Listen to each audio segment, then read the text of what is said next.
хөнгөлөлттэй зээл гэдэг бол хүний мөнгийг аваад хүний гаргасан бодлогоор тэр мөнгийг тэр хүмүүс өөрсдөө зарцуулаад Монголд юм хийж байгаа тэр зүйлийг хэлж байгаа.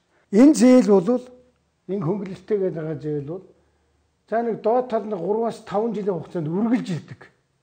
Үргэлжлээд яваад байдаг. Жилээс жил үргэлжлээд яваад байхаар энэ мөнгөний үр ашиг бол багасдаг. Хоёрдугаарт худалдан авалтыг гадны байгууллага хийдэг. Зээлээ бид нар аавна. Тэгэх мөртлөө тэр худалдан юу худалдаж авах юм, хэдэн төгрөгөөр худалдаж авах юм мөнгийг ер нь яаж зарцуулах юм гэдгийг яг үнэн хэрэгтэй бид биш гадны байгууллага хийж эхэлдэг. Энэ үг нь ерөнхий сайдын нэр дээр байхгүй. Энэ ерөнхий сайдын одоо төсвийн доор нь явж байгаа. Яг үнэндээ би нэг юм хэлж чинь. Хөрөлцөхийг муулж байгаа юм биш.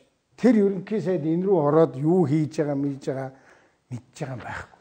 Хөрөлсөгчдөр, алт уухигчдэр одоо бус салбарын сайдчдэр. Ухаалаг төр гэдэг нөхөр хаана явж байгаа гэж энэ замдын шатрын тэнд явж байгаа. Тэр чи одоо засгийн газрын хэрэглэх газар.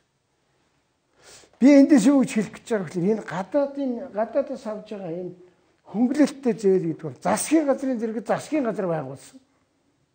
Тэгээ гадны maaхан зээл авдаг. Тэнд ер нь хяналт тавьдаг амтнч байхгүй. Засаг төрдөж бараг хамаагүй болдог. Би ерөнхий сайд байхдаа энийг ярьдаг байсан. Авцсан зээлээ. Ашигтай зээлээ. Дуусч байгаамаа. Үргэлжлүүлнэ. Ингээл яв.